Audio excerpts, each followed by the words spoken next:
Welcome to another episode of Faith, Family, and Finance. I am Sharindria Robinson, And I'm Marcus Robinson. and we are still getting used to our new platform. So thank you for being patient and bearing with us.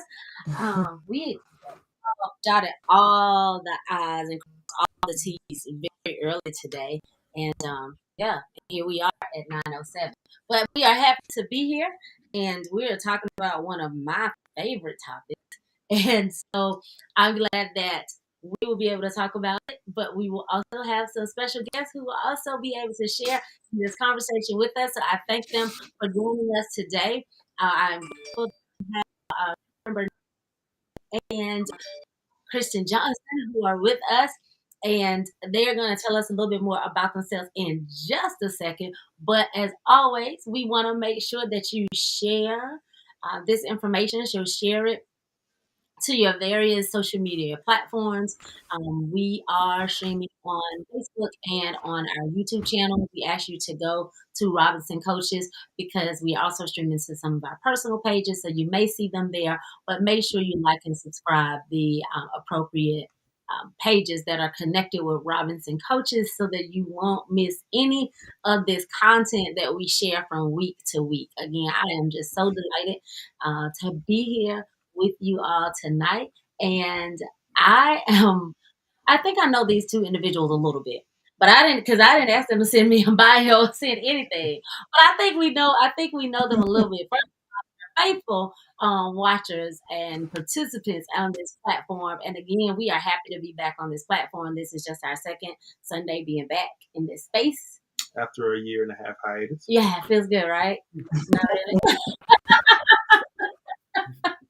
It does. It does. It does. And so we're just happy to be back in this space. And so Kristen Johnson, a South Carolina based real estate investor, is doing amazing things in the state of South Carolina. Not only helping people when it comes to buying and selling, but also in doing her thing when it comes to the investment game. So she is making great strides there. I think if I read it correctly, Kristen also putting together products and so that people can continue to be educated when it comes to not just the real estate but also just their finances. So putting together products, looking at what do you call those rentals, looking at the vacation rental space, Short-term. just short-term rentals, just so many yes, that she is out here doing. And so I'm grateful to call her my sister, my friend, my soror, and grateful to have her to share the platform with us on tonight. So y'all, let's give a virtual round of applause for Miss Kristen. And my soror, thank you so much. And also Thank I'll pause. You can do the next guy. Now, as Your much brother. as she talked, clearly I My brother. I was trying to get Marcus to say his brother. See, since I introduced the Delta, I was trying to get him to introduce the Omega. But my brother, my blood brother. So I'll do that. I'll do this with my blood brother, and Sherman. my frat brother. Okay, there we go. Thank you for chiming in. Georgia based realtor who is just really killing the game at the top of his game as well when it comes to serving the individuals in the greater CSRA Central Savannah River area with Keller Realtor. Oh, did I get it right? Keller Realty. Grateful for all that he is doing. Definitely stands up a platform of possessing the land, realizing that everything belongs to God, but God has charged him to possess the land. I'm grateful for him and that he does in this space corporation and things that he is doing personally. So y'all join me in giving Sherman Burnett also a round of applause and thank him for being with us on tonight. Now that we got these platforms and got these things up and going, we want to thank you, our guests who are watching us live on tonight, or if you are watching the replay, we want you to make sure you type in replay as well. But if you're watching tonight, we want to hear your questions. We want to hear from you. We want you to utilize this chat feature, and we will be able to share together and lift up questions and help people with this question. Real estate. Buy, Definitely sell, buy. sell, buy, sell, um, build, or sit still. What do we do right now as we're seeing so many people are asking these questions and contemplating and talking about real estate? We know the market is just crazy right now. And so what is it that we need to be doing this time? And then I don't want to leave this space while I have everyone here. Let me put this out here because y'all know I forget, even though I'm taking notes over here, but I don't want us to leave this space also without talking about discrimination and housing discrimination because it is still taking place and things are still happening when it comes to lending. And so those are just some of the things that we want to talk about tonight. So what we'll do is we will just open. We'll go ladies first. We'll start with Kristen. If you want to just share a little bit more about what you do, who you are, a little bit more, and what you do, how you started off in South Carolina. Then Sherman will ask you to do the same, and then we'll jump into our topic. Hello, everybody. My name is Kristen. I'm real estate investing in Columbia, South Carolina. Now I am flipping houses. I do wholesaling, bird dog, which is pretty much under who deals with people too. I do have a rental property, and I have another one playing auction. I had 4 properties, but I sold it. So, because I had it. But the plan is to buy more properties too. Also in corporate housing too. Corporate housing on travel nurses and anyone who has the insurance. So I'm doing that right now as well.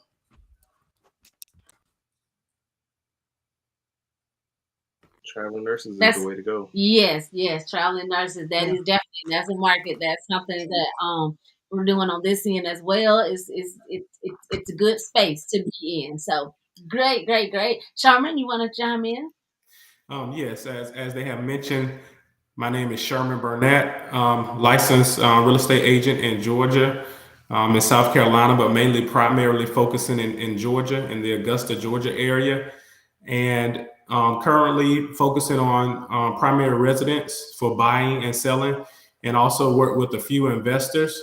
So I love what I do. It's a very tough market, a market you have to be extremely aggressive in, but it's definitely worth it. Typically, right now, I'm averaging helping about 60 to 70 families a year, either buy or sell real estate. Wow, Okay. Okay. a lot of volume. Great. Thank you both for sharing that. Let's talk about what Marcus said. Marcus started with buy. When we said buy, sell, build or sit still, Marcus, why definitely buy? Why do we need to make sure that we are still buying real estate? Even during this time, all I hear is that, oh my gosh, properties are so overpriced now. Properties are so expensive now. Why do we still need to buy? So this is the thing. I look at it. There's never a bad time to buy real estate, in my opinion. There's always going to be death. There's always going to be divorce. There's always going to be some issue behind why people sell. It's not all. It's not always money.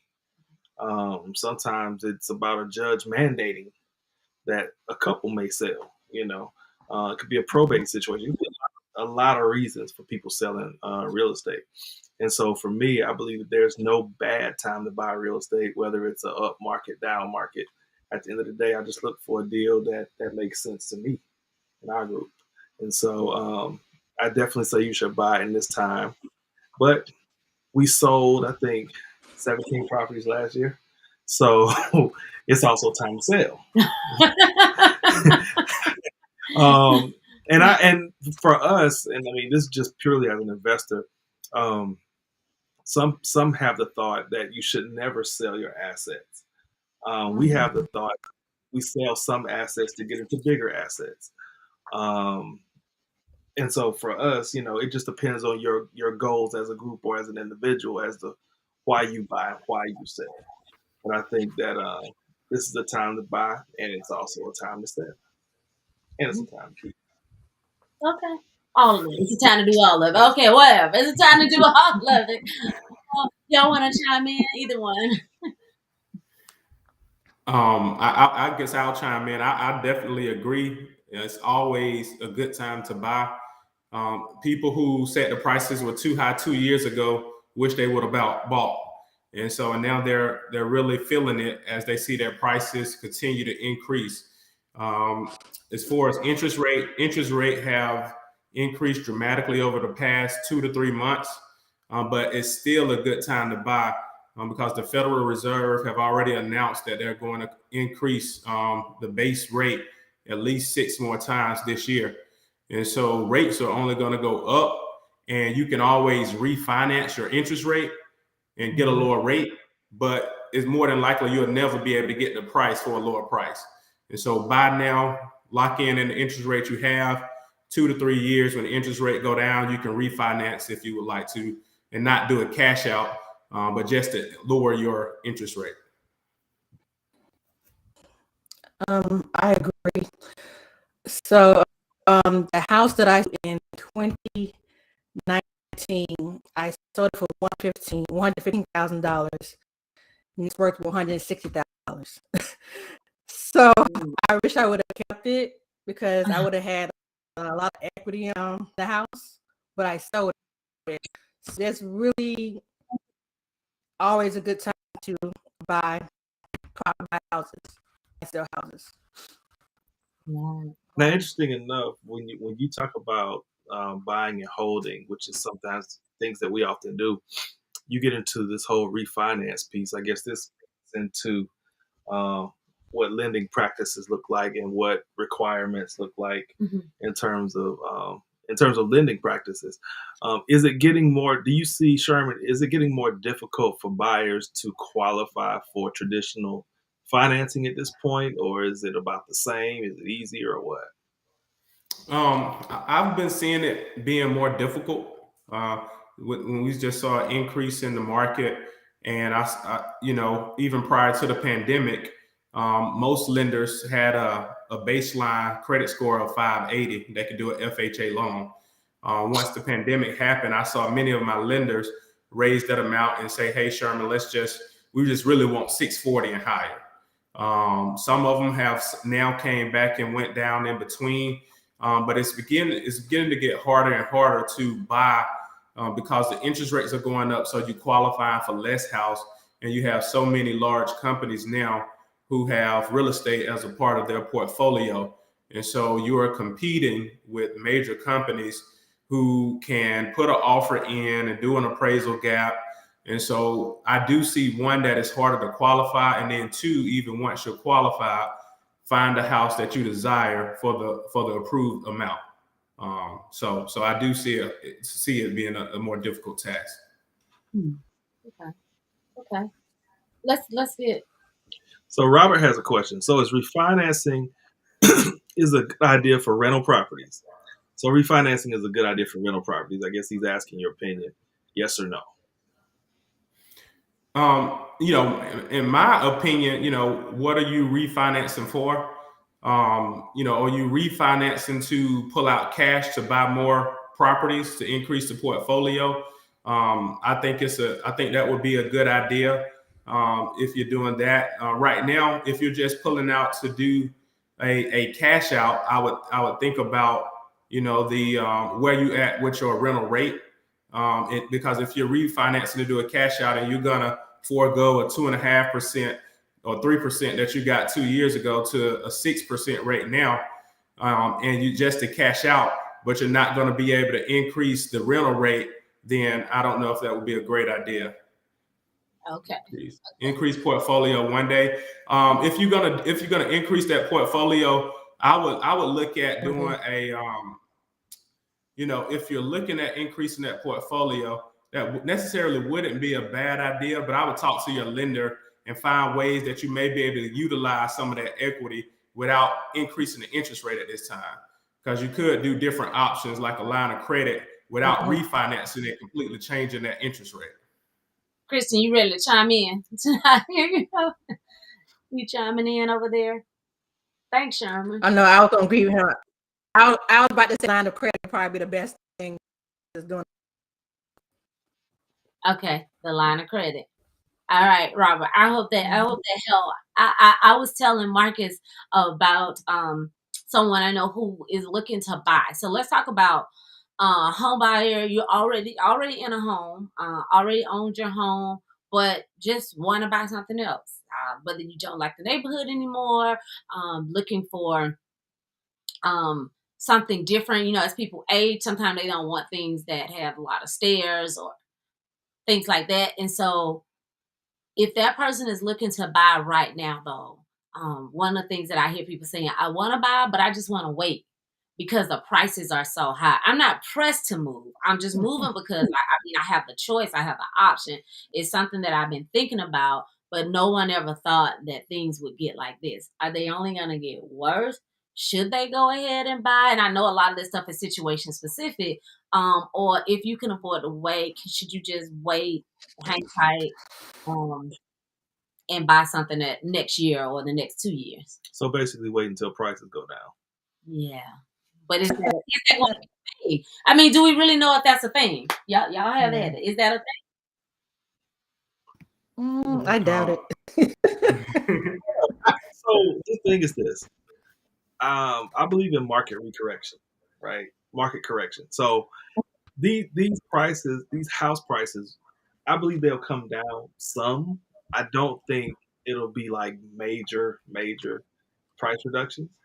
Um, but at some point, we have to address the fact that, okay, is the problem with the lending or is the problem with the actual house itself? You know what I mean? If the house was worth 200,000 today, and there's nothing wrong with the house next week, and the market decides to do something different, the house in and of itself doesn't have a problem. It's the market that has a problem, right? So even back to the refinance piece that Robert was asking about, um, refinancing is you do start over, but one thing that we looked at is, okay, counting the cost. If you have a long term rental, um, you also have to look at what it costs to maybe buy down some of these points that Sherman was talking about. So you can always buy down points using the same money to refinancing, um, to get the interest rate that you want. So just keep in mind that there's a million ways to get financing and structure financing. And what I suggest anybody do, whether you're a real estate investor or not, is talk to your lender to see what your options are and force them to think. Force them to think outside the box. You know, give me 2 or 3 things that I can do that makes sense to you if you were in my position. You know, that's a common question that I ask any professional that I work with. Gotcha. So just keep in mind, I think there's some things, some wiggle room to do any of what we're talking about at this point. I think Sherman, that's directly for Sherman. Yeah, He can Sherman, you got a do a question. direct message to Robert if you're he's in Douglasville, Georgia. But yes, we can want to know you work with investors, but I think you can direct chat. Oh, okay. I I'll have, listen. I have a question though. I want to raise another question for you all, and maybe some of our listeners, if you could let us know if you get this as well. I think it's very common now, but we get these things in the mail all the time where people say, "We'll buy your house." Text messages. We want to buy your house. Somebody was clear with one of our properties that said it wasn't our primary residence, but they said, don't worry, I didn't drive by. I did a Google search," because they sent a message, a postcard that had a Google image of a property that we own. And they were clear to say, I pulled this from Google Earth. I didn't do a drive by and stalk in your house or whatever. But basically, are you interested in selling? Since we talked about buying. And obviously, even when it comes to our primary residence, if we sell, then we definitely have to buy. We have to go somewhere. I mean, most people that I talk to who have a home, they're like, "Oh my gosh, I would love to sell right now and get all this cash and all this stuff that everyone's talking about." But then, where am I going? Right. What am I going to Like to find? overpay for another house. So can y'all speak to the person, Christy, can you speak to the person who, is approached by, sometimes it's individuals, but most of the time it's big companies who are sending us sending us this information in the mail, wanting to buy our homes right from under us? Well, if you actually stay in a home, of course, you don't need to respond to that. But it depends on where, as far as property goes. Like if you are fine. We have a tenant that's not paying the bills or anything, and you have to pay for the mortgage payment because they won't pay for their payments or anything. What I've been seeing lately,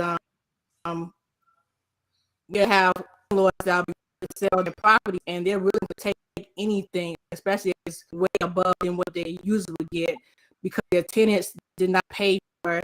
They haven't been paying for their mortgage payment for almost a year or more than a year because of the pandemic and everything. So,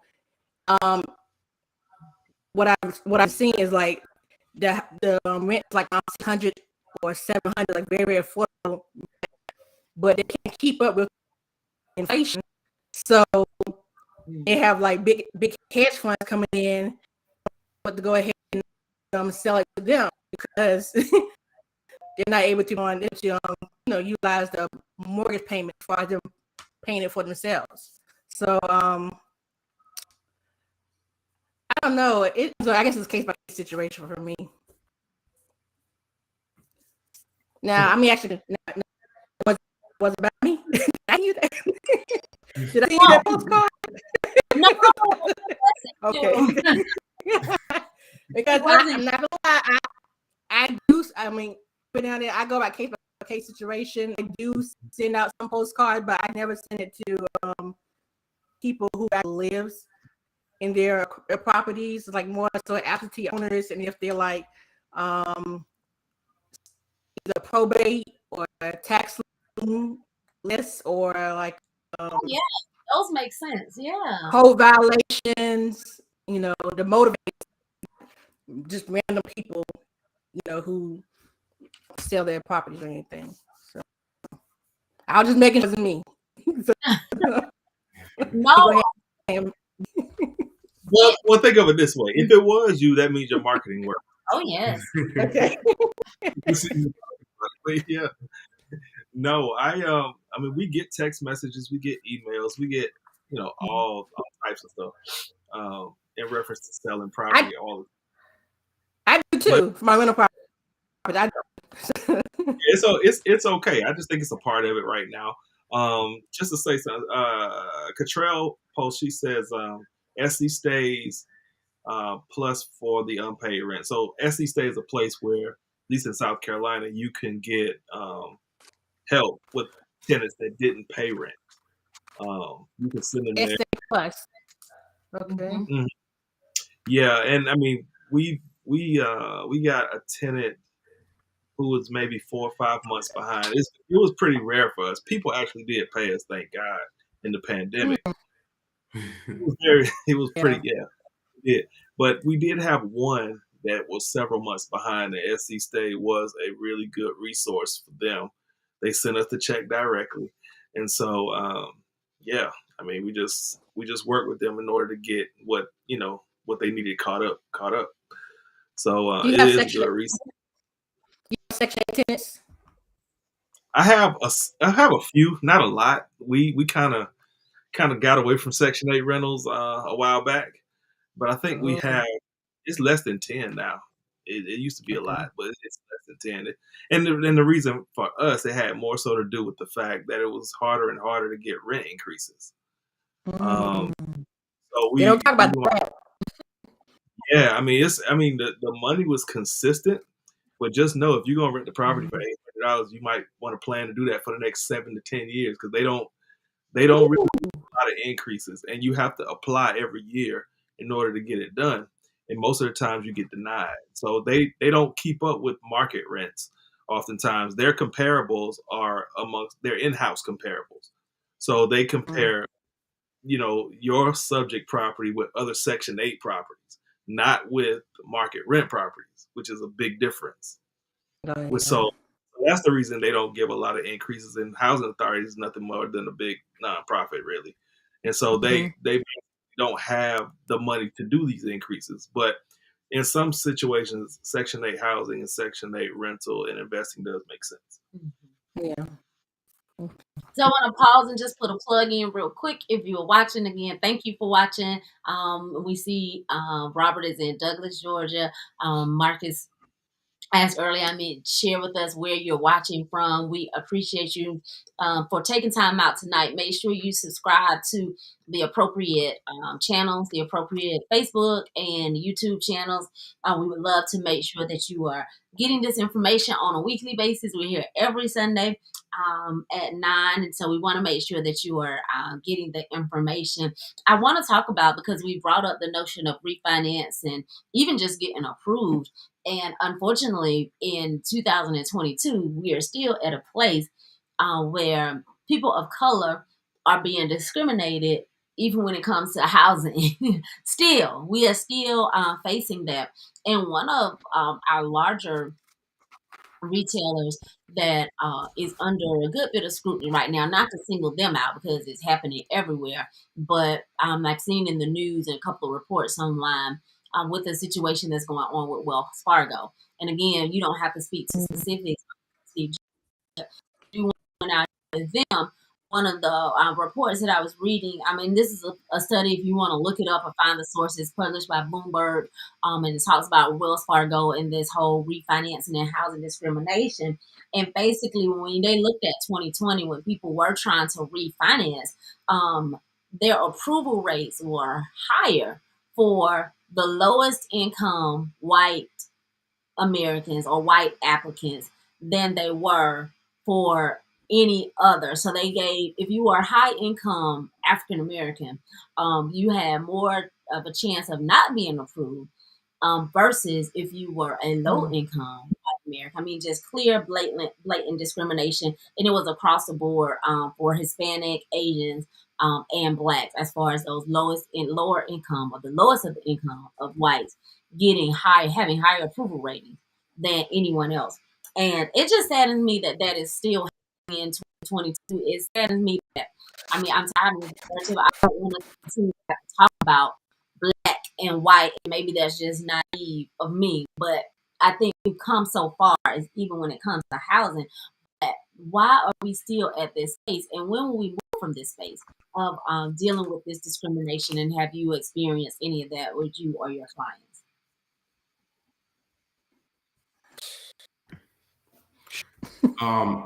I've dealt with it. I've dealt with it several times in rural Georgia, and even myself personally, going to show a property, and I get there prior to my client, and I'm sitting in the car, and so I keep name badges, I keep cards, because I've had someone come and knock on my window and ask me why am I at the house, and it's a big for sale sign standing in the yard. And explain that, yeah, I'm a real estate agent, I'm showing the house. And it was an elderly lady who even asked me to see my card, which I had it, but she didn't have to see it because it was no reason to. And so just being prepared. I have seen it. I have had clients who were non-black to ask me if it was an area that had many blacks stay there, because that's something that they wasn't looking for. And so I was surprised by that they felt comfortable enough to ask me, but it happens. It happens. And one of the good things that I'm seeing is the number of times it happened in 5 years have probably been around 5 or 6. I don't know if that's progress or not, but it does happen. I will say, working with sellers, the appraisal thing, it is a situation that we have a conversation about, just to be prepared.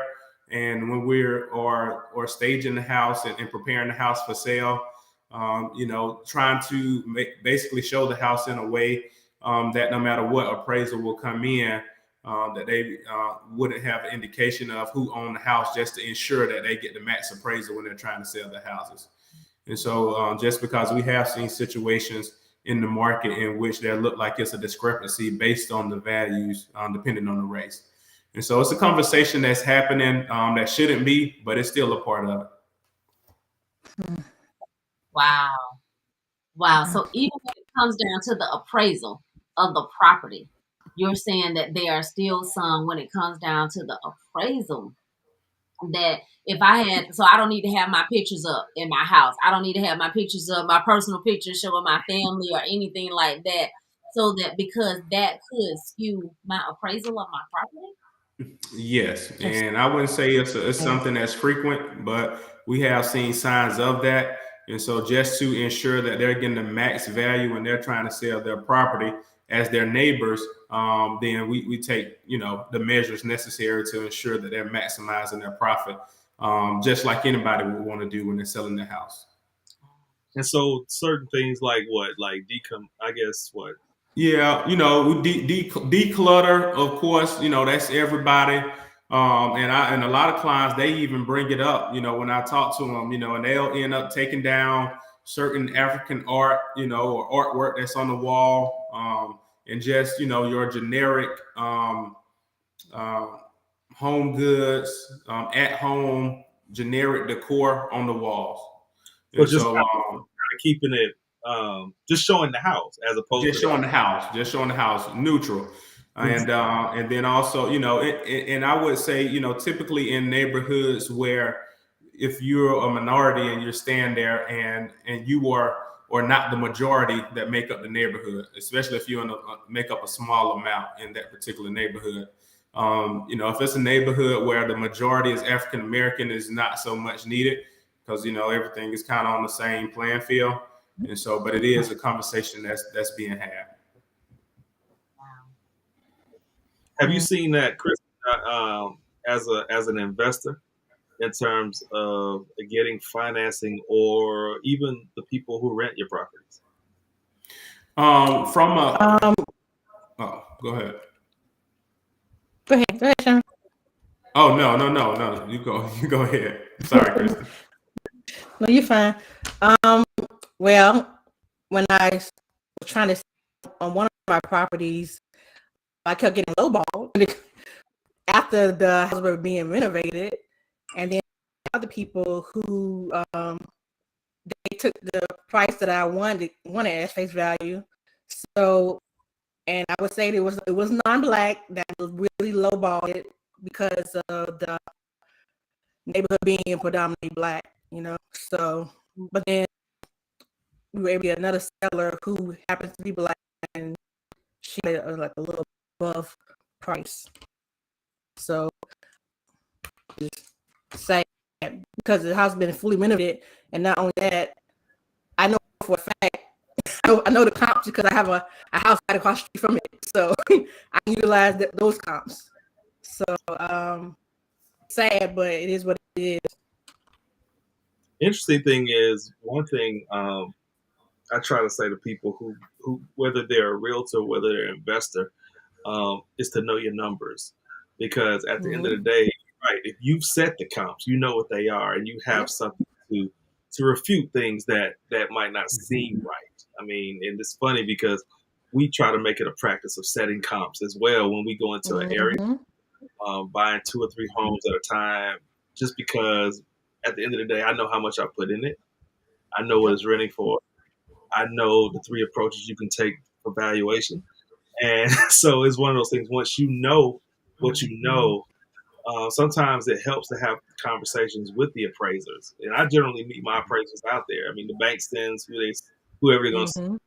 And so, you try to meet these appraisers out there and not necessarily befriend them, but just talk about, what the house is, what it has to offer, and what it looks like in reference to the other house in the area, and just get their feel. I would show proof too. I would show proof that I had the house that was across the street. I sold it. I was like, oh, by the way, I had that house and I sold it. But here's one comp. Like, I would show them that, you can't lowball me on this now because it's exactly the same size and everything. And it's exactly the same material. Like, I do that on purpose. Just to make sure that I don't get lowballed.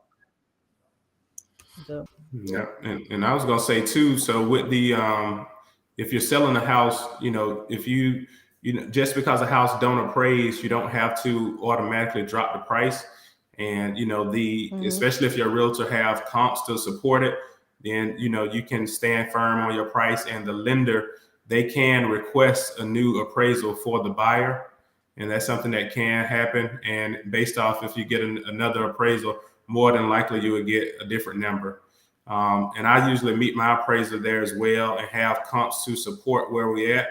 One of the things right now that's causing, I guess, kind of a little bit of wave is that people are willing to pay so much higher than what the house is listed at. Yeah. And so typically, if you're selling the house, then talk to your real estate agent about if they're willing to pay an appraisal gap, because they can offer anything. They can offer 100,000 over list price, but then when it don't appraise, if you don't have any type of special stipulation, majority of the people are going to ask you to come down to what it appraised for, because the lender is going to max out that loan at what it appraised for, even if they are willing to pay more.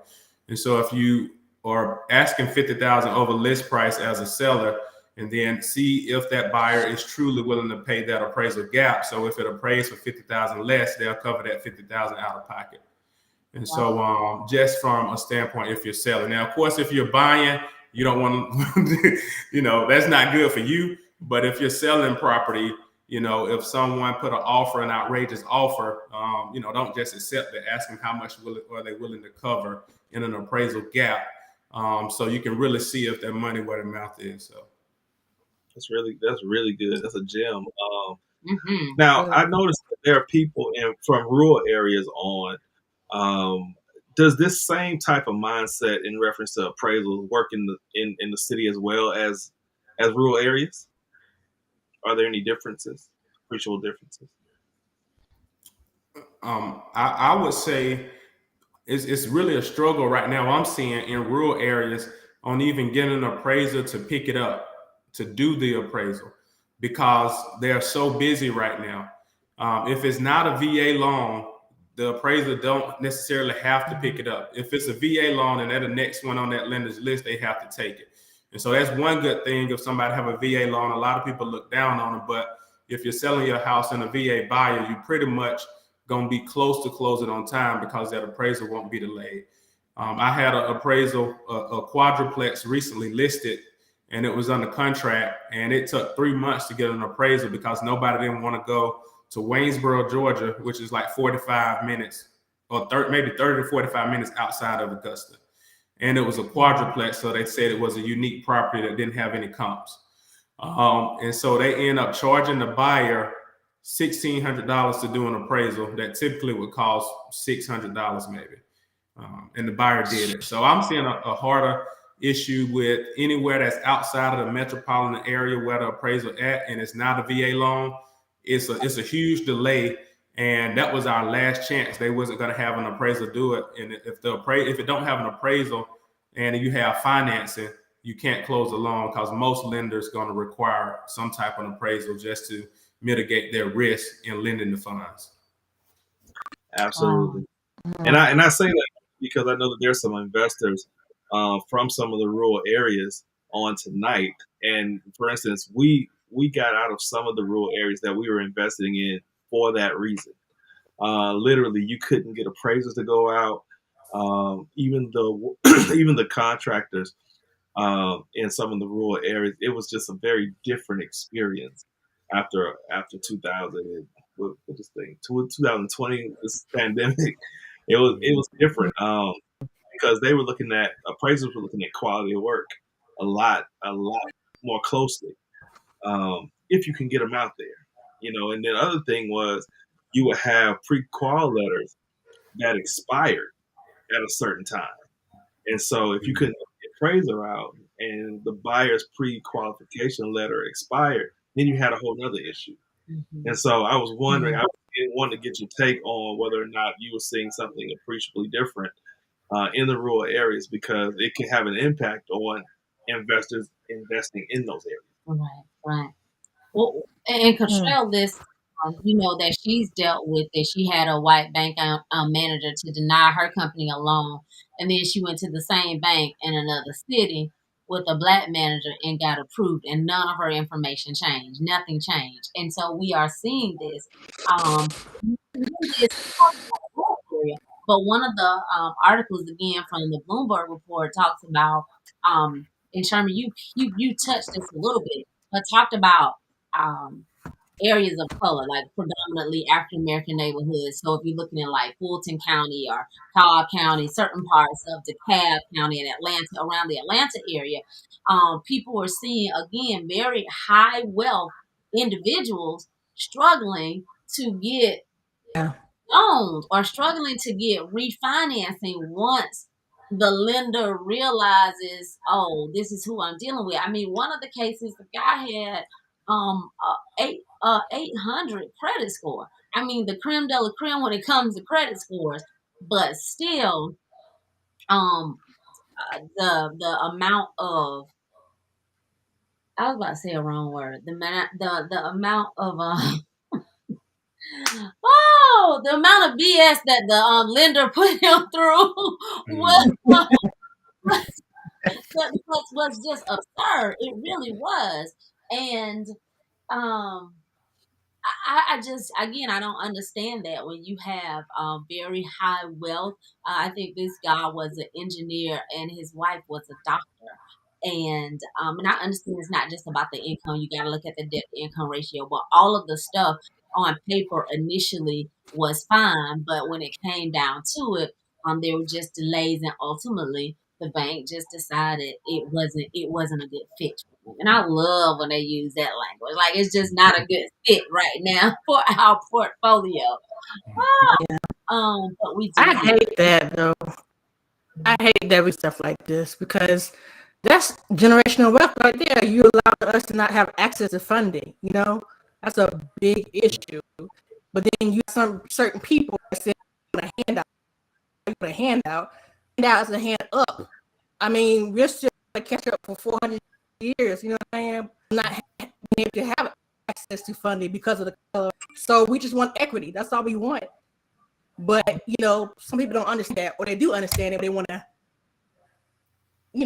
I don't want to see. That's gonna get me mad. So I'm gonna go calm. I'm gonna calm down. Now, But think of it this way. I will say this: one thing that we can do is, because this has been the argument for a long time, and it's gonna continue to be the argument until we decide that we can kind of take this thing into our own hands. One thing I'm suggesting that all entrepreneurs that look like me, that look like you, is to, okay, we got to figure out how to form our own conglomerates, create our own banks.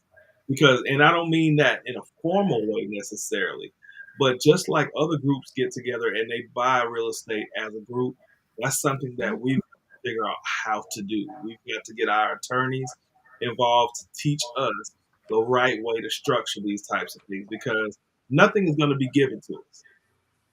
yeah, We've seen that clearly.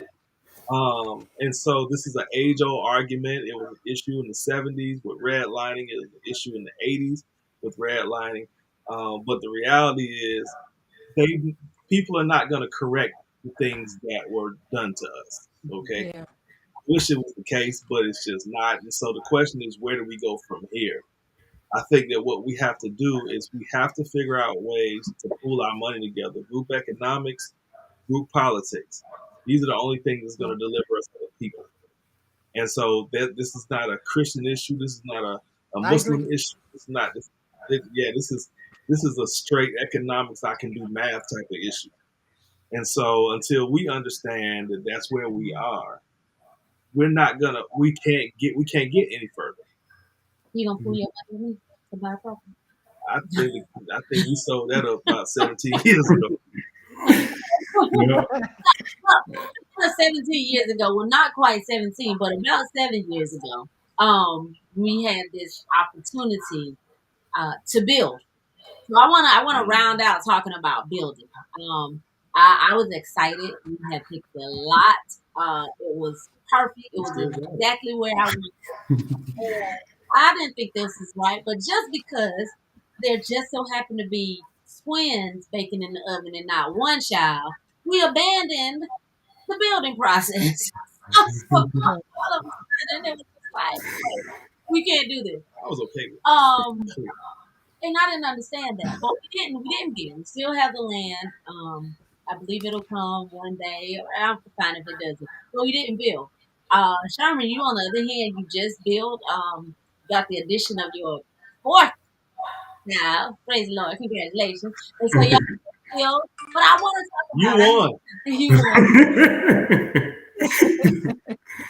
won. And so I have several people I know who are in the building process, and it has been the process from Hades during this market. Like, building has just is crazy right now, and I understand A lot of it is connected to supply chain, and not being able to get the materials that you need. But you've just gone through it, Sherman. I know someone that's in the thick of it right now. When they started the process, rates were one thing. They still haven't gotten to a place where they can close on it, and rates, I mean, all they're doing is going up. And it can become so frustrating. Talk to me. Talk to the person that's watching, that's considering building. Is this still a good time, or do we need to wait till we get some more materials or something, some more contracts? Happy with the building. Yeah, that's a loaded question. There's a lot that go into it. I guess I will say too, right before that, like when we was talking about approval, let me touch back on that a little bit, because like if you don't get approved, don't stop there, because that's not the end all be all. And it is a big part of it. There's a lot of work that as buyers we have to do and be in position to do. But there is, if you can have the relationship, you or your realtor have a relationship with good lenders who truly want to see you get approved. Right now, because it's so much business, a lender sometimes, if they don't have a vested interest or a relationship with you and they don't get an auto approval, then they just kick it to the back burner. And it can be something simple. A spouse can move a one auto loan to the other person's spouse name for something, so one spouse can get approved. You can pay off a credit card. You can get it down or pay it off. It's like simple things that lenders are not telling buyers because they're not vested, because they got a stack of applications and they just see you as a number. And when you don't get approved, they just go on to the next one. And so, make sure you have somebody who's vested in you, who's committed.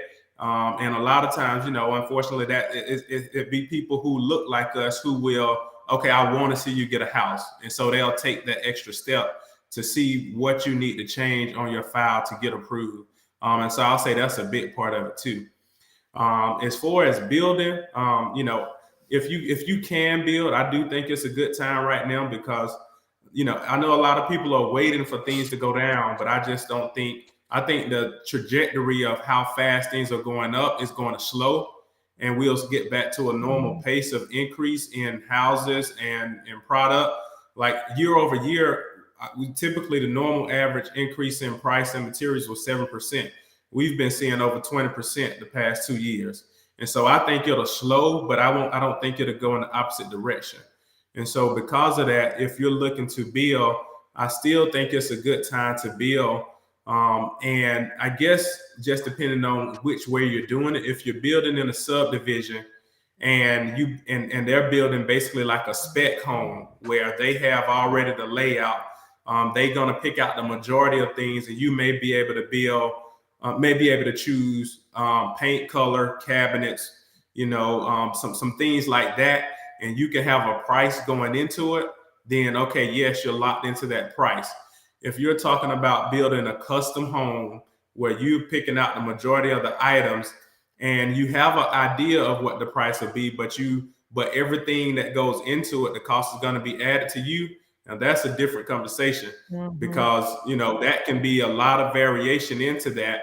And I would say if you're doing that, then just plan, prepare yourself to be for at least a 10% increase on the base price that they're telling you. Because the majority of the allowances that they set for things that builders are setting, they don't cover what you're going to want. And when you start seeing all of the selections, when you start picking out your flooring, and you see the allowances that you have and the things that you're picking out, and basically you're going to say, hey, I'm building this house, my dream house, and the allowances they have for lights or just for the cheapest lights possible. And so you don't want to put the base spec, cheapest lights, no ceiling fans in your house, but that's all that can fit in the allowance that the builder have set.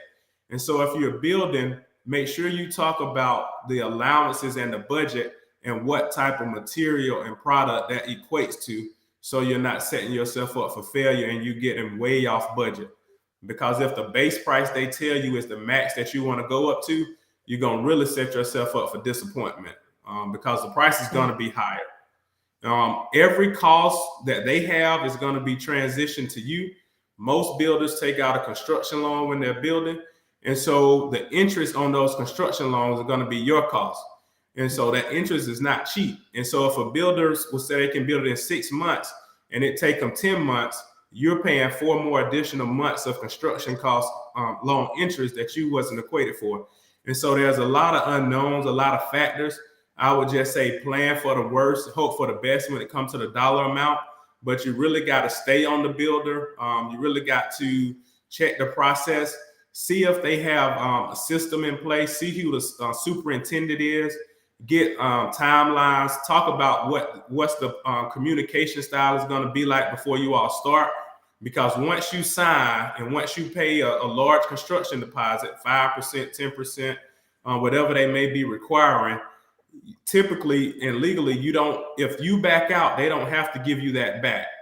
If a builder is nice, they can, but they don't have to give you that construction deposit back. And so some people are starting the process not knowing that, and then they want to pull out, and they may have $30,000, $40,000 down into it. And when you that much vested, you're going to go through it. But just make sure you know all the information, know how you can get in, and what's the consequences if you get out before signing on the dotted line. Those a lot go into it, but I would say those are some of the key points that comes to mind. Yeah. I hope you're listening. Everybody who's out there building or contemplating building. That is a lot. Thank you, Sherman. But I mean, it's so necessary to have that information. And the other thing, I mean, everything's going to boil down to financing and how things are structured. One thing that you can do from a new construction standpoint, and most people are not able to just pull cash out and build. But what you can do is what we talked about earlier, the lines of credit. If you're using your line of credit to build your house, it could be less money out of your pocket. It could be less money overall. But it does depend on how you're structuring your financing, because all of those costs that you mentioned are somebody else's costs. So it has tied to someone else's financing in most cases. So if you can reduce the amount of overall financing that you have from the get-go, that's going to help reduce your overall cost of the project. So that's just something to just kind of know as you go into anybody who's going to do any type of new construction. Right. Yeah, I can't. It's almost 10 o'clock. It's 10 o'clock. Essentially, but we started a few minutes late, so if y'all just bear with me, just a couple of more minutes here. We talked about buying, we talked about sell, we talked about build, or the only other option. If you don't do any of those, Kristen said before we jumped on live, to sit still. That's the only other. That's the only other option. One of those three, you can just do nothing. If there's anybody who you're watching tonight and you're thinking about any of these options, buying or selling or building, I definitely want you to type your questions. If you're watching the replays, please continue to still engage. We'll come back throughout the week and we'll definitely engage and continue to have this conversation. The conversation doesn't have to end here. So I definitely want us to continue to engage. But before we close out tonight, I definitely want to leave space just for the real estate professionals to share their closing comments. Marcus, I start that with you, but you can give your closing comments and then we'll go to Kristen and Sherman. And we're going to make sure in the chat. So our professionals, if you will make sure we can drop your information, you can drop your information in the chat. At this time, I still believe this is a time for us to prosper. I still believe that this is a time for us to take advantage of the situations that are just going on out here as it pertains to real estate and not get left behind in this market. There's some things that we can do to still benefit from what's going on. I'm not a real estate professional, I'm bootleg a little bit, but I don't think it's just to sit still. I don't think it's just to sit still. I still think that we should be proactive during this time. Well, the only thing I'll say is this: be an active participant in the market. The reality is, whether you're buying, whether you're selling, or decide to sit still, you still can be an active participant. If you decide to sit still, encourage somebody else to buy, encourage someone else to sell, because there's a time where people can get a leg up on becoming more wealthy. I would definitely suggest reading more. Reading more. Bloomberg is what you mentioned earlier, but there's the New York Times. Read your local papers. Read what's going on locally. Real estate has always been local, um, and it always will be local. So find out what's going on in your neighborhood. Find out what's going on in your neighborhood, the neighborhoods of your loved ones, and just figure out where you fit in. That's all I have to say. Okay, sounds good. German. Yeah, thank you all. I would just say, yeah, hold on to your assets. Like I said, if you can, I recommend holding on to your assets. If you have family, friends that you hear about who in position, who need to sell, look at those opportunities. I mean, off-market opportunities, if you can. I know we have a lot of investors on the phone because usually when it hits the market right now, you got so many people, so many businesses, companies who are trying to get in. And so if you can get something off market, that will definitely lower the competition. I definitely think it's always a good time to buy. If you need a primary resident, no matter what the interest rate is, the interest rate on rent is 100%. And so just go ahead and buy. You want to buy and invest, you can hold it. Or if you want to buy for primary residence, you keep it long enough, it'll be a good investment. Absolutely. All right. Krista. Well, thank y'all for having me. I would say I need to start thinking more of how investors think a little bit when it comes to buying houses too. Because it's not only you can buy a house retail buyer, you can buy houses off market. Like for me, I tend to buy my property from a host that I've met at my local RIA or a tax lien auction. Even Facebook Marketplace, I found a house. So, you don't have to just buy a house, buy an off. So just be strategic and creative when it comes to finding properties. My first property I bought was $25,000. It was a fixer upper, but I was able to get the funding for that, and then I was able to sell it. So it's different ways to buy properties besides buying it on market. I'm just saying. And also, I do have a course on TikTok. I want to look at it. I have a course on how to find the funding, find the properties, and how to, I guess, market yourself as far as showing people that you have some type of credibility. So I do have a course down in my Instagram page. Anybody wants to. Misunderstood KJ. It's misunderstood KJ. Say again, I'm sorry. It was breaking up a little bit. So can you type it in there? Can you type where they can find your course and any contact information? Yeah, even if it's just on social media that you want them to reach out to you. But if you will put that in there. Okay. You said your Instagram is KJ. MIS under KJ. That's my Instagram page. And if they're interested about real estate investors, just click the Linktree link that's in my bio. And I have like a course about it, and I have a free ebook. I even have consultation services. So there's no places I have about it. I have a free information and I have paid service. So yes, wants to learn about real estate. So if people, I don't know if people have noticed or anything, even on a Facebook page, I have a pinned post that shows how to get into which is being a bird dog, like the easiest way possible to try to get your door in real estate investing. So I think I cover everything when it comes to that. So gotcha. You have been given, ladies and gentlemen, tons of information. Tonight.